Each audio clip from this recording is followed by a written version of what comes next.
नमस्कार, स्वागत, अभिनंदन है आप सभी दर्शकों का एक बार फिर से वेदर अलर्ट इन्फॉर्मेशन में। इस वीडियो में हम बात करेंगे बंगाल की खाड़ी और अरब सागर में बनने वाले ताकतवर सिस्टमों के बारे में।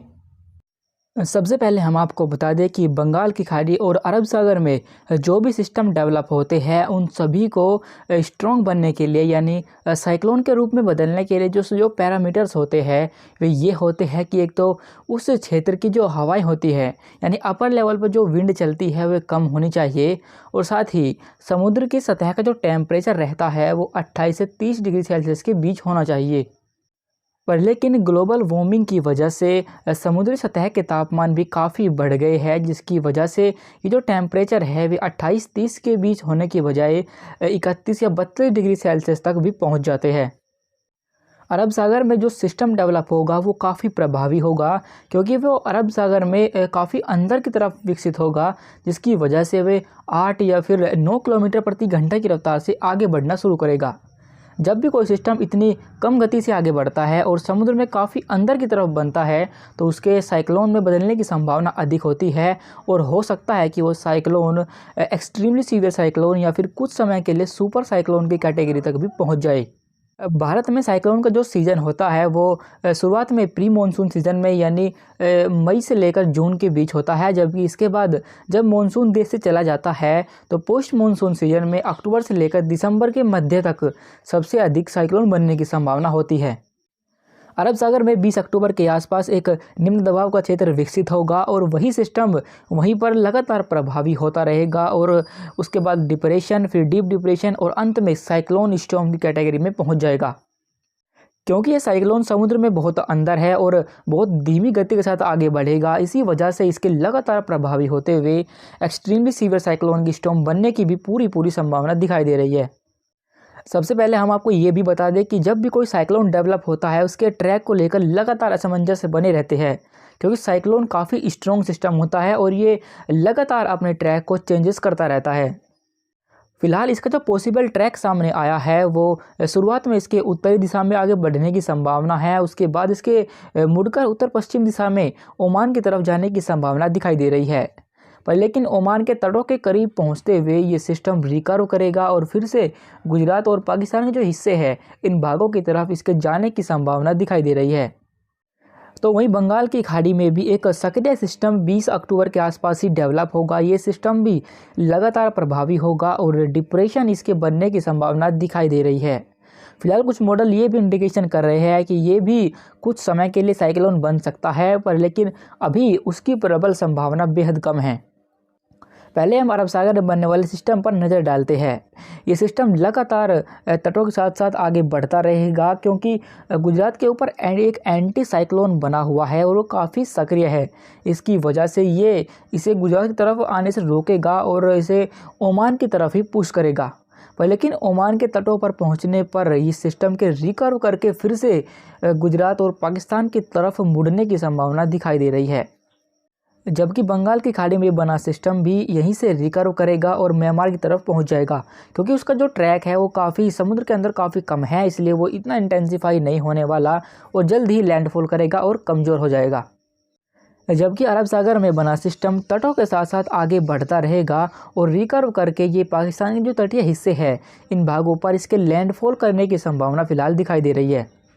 हम आपको ये भी बता दें कि ये जो ट्रैक हमने आपको बताया है ये बिल्कुल सटीक नहीं है, इसमें लगातार हर 24 घंटों के दौरान अपडेट होते रहते हैं, क्योंकि जो लंबा फोरकास्ट होता है वो मैक्सिमम एक सप्ताह का ही सटीक होता है और उसमें भी 60% जो संभावनाएं होती है सिर्फ वही सही होने की रहती है। इससे ज़्यादा दिनों का जो फोरकास्ट होता है उसकी संभावना महज 30 से 40% ही रहती है। अगले 24 घंटों के दौरान एक बार फिर से मॉडल फिर अपडेट होंगे और इसका जो नया ट्रैक आएगा अगर वो फिर से गुजरात की तरफ दिखाता है तो गुजरात और मुंबई और साथ ही जो पाकिस्तान और राजस्थान के हिस्से हैं इन भागों पर इसका काफ़ी इफेक्ट होगा और यहाँ पर काफ़ी तेज़ बारिश के साथ साथ भीषण तूफ़ानी हवाएं चल सकती है। साइक्लोन्स के गुजरात की तरफ जाने की संभावनाएं बेहद कम होती है, क्योंकि शुरुआत में साइक्लोन उत्तर पश्चिम दिशा की तरफ आगे बढ़ते हैं, जिसकी वजह से वे ओमान की तरफ जाने की उनकी संभावनाएं अधिक होती है। पर लेकिन कभी कभी साइक्लोन रिकर्व करता है और गुजरात और मुंबई के हिस्सों की तरफ मुड़ जाता है। पर लेकिन बंगाल की खाड़ी में बनने वाले सिस्टम शुरुआत में उत्तर पश्चिम दिशा की तरफ ही आगे बढ़ते हैं, क्योंकि अधिकतर जो सिस्टम बनते हैं वे पूर्व से पश्चिम की तरफ आगे चलते हैं। इसके बाद हम आगे बढ़ते हैं और रेनफॉल डाटा को देखते हैं, तो आप देख सकते हैं कि जहाँ पर एक साइक्लोन डेवलप होगा लगभग इस जगह पर, तो यहाँ पर काफ़ी मात्रा में मॉइस्चर दिखाई दे रहा है और ये मॉइस्चर धीरे धीरे उत्तर पश्चिम दिशा में उसके बाद तटों के पास पहुंचने पर रिकर्व करके फिर से पाकिस्तान की तरफ बढ़ता हुआ दिखाई दे रहा है। ये जो येलो कलर में आप बैंड देख रहे हैं, ये सारा मॉइस्चर है जो कि बारिश के रूप में इन भागों की तरफ हमें दिखाई दे रहा है। जबकि बंगाल की खाड़ी में बना सिस्टम यहाँ पर डेवलप होगा और ये भी पहले उत्तरी दिशा में आगे बढ़ेगा, उसके बाद रिकर्व करके फिर से म्यांमार की तरफ इसके जाने की प्रबल संभावना हमें दिखाई दे रही है।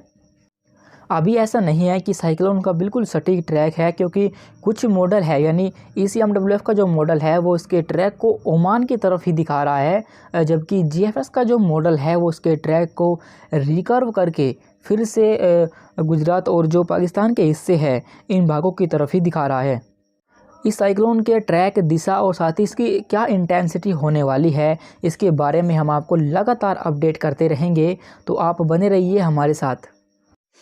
इसके बाद अगर हम आगे बढ़े और 19 अक्टूबर के मौसम पर भी नज़र डालें, तो आप देख सकते हैं जो WD बना हुआ था जम्मू कश्मीर के पास, वो पूर्वी दिशा में आगे निकल चुका है, जबकि इसके प्रभाव से बना चक्रवाती हवाओं का क्षेत्र कमज़ोर हो गया है और निष्प्रभावी हो गया है।